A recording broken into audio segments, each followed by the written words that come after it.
नमस्ते। कैसे हैं आप सब।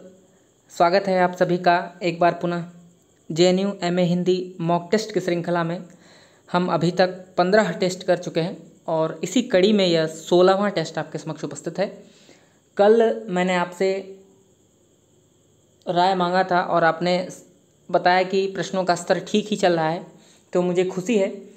और चूंकि परीक्षा में अभी देरी है तो हम कठिन प्रश्न का अभ्यास करेंगे, तो इसमें कोई हर्ज है भी नहीं। और आप सरस्वती पांडे, गोविंद पांडे और नेट JRF की जो दृष्टि की बुक है उससे लगातार अभ्यास करते रहिए। मुझे लगता है कि ये दोनों बुक्स फ्रूटफुल होंगी और लगभग 60 से 70 सवाल तो आपको दृष्टि की बुक से मिल जानी चाहिए। और वही सरस्वती पांडे, गोविंद पांडे का भी है। आचार्य रामचंद्र शुक्ल की जो पुस्तक है हिंदी साहित्य का इतिहास, उसको भी आप एक बार अगर गो थ्रू हो जाएंगे तो आपको आपका माइंडसेट, साहित्यिक माइंडसेट से आप क्वेश्चन को सॉल्व कर सकें। क्योंकि आप देखते हैं कि बहुत सारे कथन जो है वो सीधे सीधे आचार्य रामचंद्र शुक्ल के हिंदी साहित्य के इतिहास से पूछा जाता है। तो आप एक बार अगर गो थ्रू हो जाएंगे हिंदी साहित्य का इतिहास आचार्य रामचंद्र शुक्ल, तो मुझे लगता है कि अभी समय उतना है हमारे पास, लगभग मुझे लगता है कि 400-450 पेज है उसमें आचार्य रामचंद्र शुक्ल की पुस्तक में। तो अगर आप 10 की गति से भी पढ़ेंगे तो लगभग 40 घंटे में आप पढ़ जाएंगे। तो एक बार पढ़ लीजिए उसको और अंडरलाइन करते हुए पढ़िएगा तो आपको फ़ायदा होगा। बहरहाल शुरू करते हैं।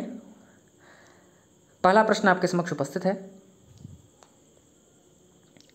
कि डिंगल कवियों की वीर गाथाएं, निर्गुणिया संतों की वाणियाँ, कृष्ण भक्त या रागानुगा भक्ति मार्ग के साधकों के पद, राम भक्त या वैधि भक्ति मार्ग के उपासकों की कविताएं, सूफी साधना से पुष्ट मुसलमान कवियों के तथा ऐतिहासिक हिंदू कवियों के रोमांस और रीति काव्य, ये छहों धाराएं अपभ्रंश कविता का स्वाभाविक विकास है। यह कथन किसका है? डिंगल कवियों की वीर गाथाएं, निर्गुणिया संतों की वाणियाँ, कृष्ण भक्त या रागानुगा भक्ति मार्ग के साधकों के पद, राम भक्त या वैधि भक्ति मार्ग के उपासकों की कविताएं, सूफी साधना से पुष्ट मुसलमान कवियों के तथा ऐतिहासिक हिंदू कवियों के रोमांस और रीति काव्य, ये छहों धाराएं अपभ्रंश कविता का स्वाभाविक विकास है। यह कथन किसका है? विकल्प दिए गए हैं आचार्य शुक्ल, हजारी प्रसाद द्विवेदी, रामविलास शर्मा और राहुल सांकृत्यायन। सही उत्तर होगा विकल्प बी। दूसरा प्रश्न है कि निम्नलिखित में से कौन से विद्वान पृथ्वीराज रासो को सर्वथा अप्रामाणिक ग्रंथ मानने वालों में शामिल नहीं है? निम्नलिखित में से कौन सा विद्वान पृथ्वीराज रासो को सर्वथा अप्रामाणिक मानने वालों में शामिल नहीं है? विकल्प दिए गए हैं रामचंद्र शुक्ल, मोहनलाल विष्णुलाल पंड्या, गौरी शंकर हीराचंद ओझा और डॉक्टर बूलर। सही उत्तर होगा विकल्प बी। तीसरा प्रश्न आपके समक्ष उपस्थित है कि सिद्ध साहित्य के अंतर्गत 84 सिद्धों की वे साहित्यिक रचनाएं आती हैं जो सिद्ध साहित्य के अंतर्गत 84 सिद्धों की वे साहित्यिक रचनाएं आती हैं जो प्राकृत में लिखी गई हैं, बी पैशाची अपभ्रंश में लिखी गई हैं, सी पूर्ववर्ती अपभ्रंश में लिखी गई हैं और डी तत्कालीन लोक भाषा हिंदी में लिखी गई हैं। सही उत्तर होगा विकल्प डी। चौथा प्रश्न आपके समक्ष उपस्थित है। अभिकथन है कि वे शब्द जो आज अमूर्त विचारों के वाहक हैं, आरंभ में अनुभूत वस्तुओं के व्यंजक थे। वे शब्द जो आज अमूर्त विचारों के वाहक हैं, आरंभ में अनुभूत वस्तुओं के व्यंजक थे। तर्क, इसलिए सादृश्य विधान भाषा की मूल प्रकृति नहीं है। इसलिए सादृश्य विधान भाषा की मूल प्रकृति नहीं है। कूट दिए गए ए सही आर गलत, बी ए गलत आर सही, सी दोनों सही और डी दोनों गलत। सही उत्तर होगा विकल्प ए। पांचवा प्रश्न आपके समक्ष उपस्थित है कि कबीर के काव्य की प्रमुख प्रवृत्ति नहीं है। कबीर के काव्य की प्रमुख प्रवृत्ति नहीं है। ए संबोधन परकता, बी खंडनात्मकता, सी बहुश्रुता और डी शास्त्रानुमोदन। कबीर के काव्य की प्रमुख प्रवृत्ति नहीं है। सही उत्तर होगा विकल्प डी। छठा प्रश्न है कि दार्शनिक विचारधारा की दृष्टि से भेदाभेदवादी विचारधारा से संबंधित संत का नाम है। दार्शनिक विचारधारा की दृष्टि से भेदाभेदवादी विचारधारा से संबंधित संत का नाम है। ए गुरु नानक, बी मलूकदास, सी कबीर और डी दादू दयाल। सही उत्तर होगा गुरु नानक।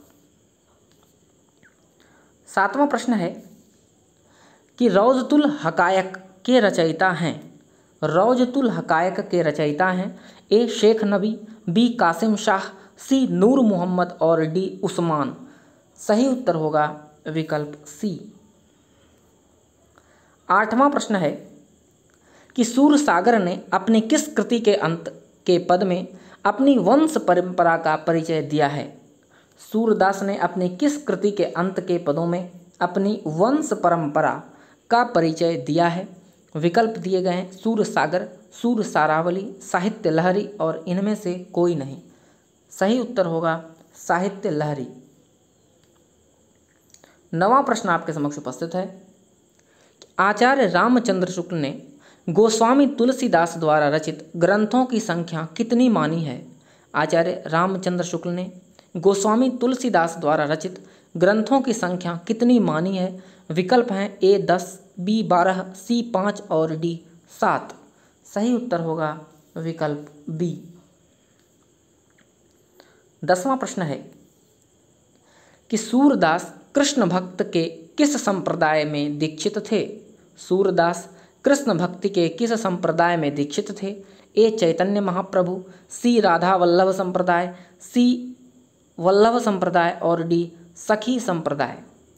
सही उत्तर होगा वल्लभ संप्रदाय। 11वां प्रश्न है कि देवकृत देव चरित्र किसके जीवन से संबंधित प्रबंध काव्य है। देवकृत देव चरित्र किसके जीवन से संबंधित प्रबंध काव्य है। ए राम, बी कृष्ण, सी इंद्र और डी शिव। सही उत्तर होगा विकल्प बी। 12वां प्रश्न है कि सघन कुंज छाया सुखद सघन कुंज छाया सुखद शीतल मंद समीर किसकी काव्य पंक्ति है। सघन कुंज छाया सुखद शीतल मंद समीर किसकी काव्य पंक्ति है। विकल्प दिए गए ए पद्मकर, बी बिहारी, सी घनानंद और डी रसखान। सही उत्तर होगा बिहारी। अगला प्रश्न है कि निम्न कृतियों में कौन सी भारतेंदु हरिश्चंद्र की काव्य कृति नहीं है। निम्न कृतियों में से कौन सी भारतेंदु हरिश्चंद्र की काव्य कृति नहीं है।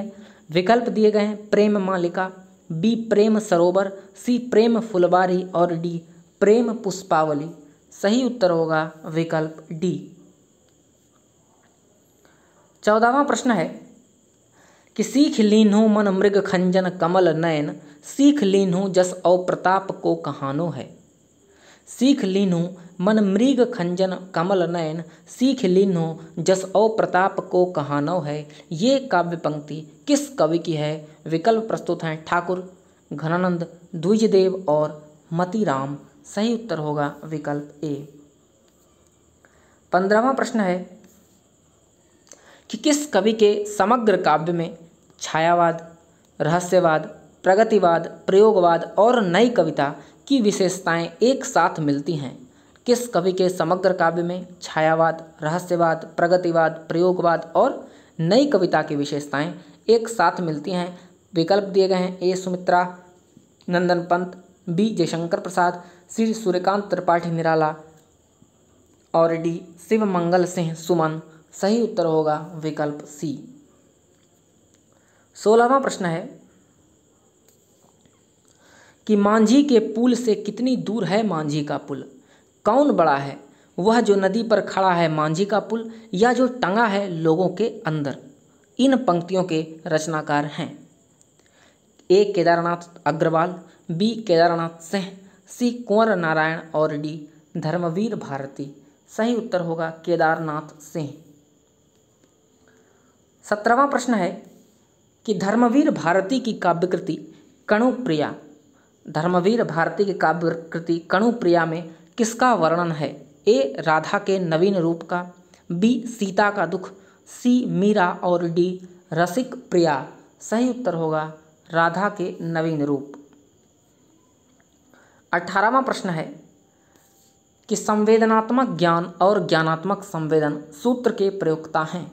संवेदनात्मक ज्ञान और ज्ञानात्मक संवेदन सूत्र के प्रयोक्ता हैं ए रमेश कुंतल मेघ, बी विजयदेव नारायण शाही, सी गजानन माधव मुक्तिबोध और डी मनोहर श्याम जोशी।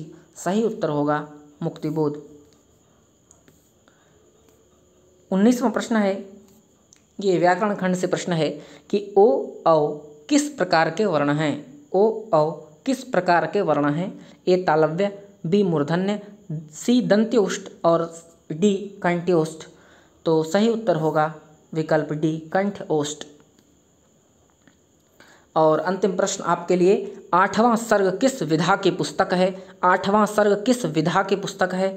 और विकल्प प्रस्तुत हैं उपन्यास, नाटक, आत्मकथा और काव्य संकलन। चलिए मित्र, इस प्रश्न का उत्तर और अपने प्राप्तांक हमारे साथ साझा करिए। आप हमारे साथ जुड़े हैं तो हमारा मोटिवेशन लगातार बना हुआ है और लगातार टेस्ट आपके समक्ष प्रस्तुत हो रहा है। इसी प्रकार हमारे साथ जुड़े रहिए। आज के लिए इतना ही, धन्यवाद।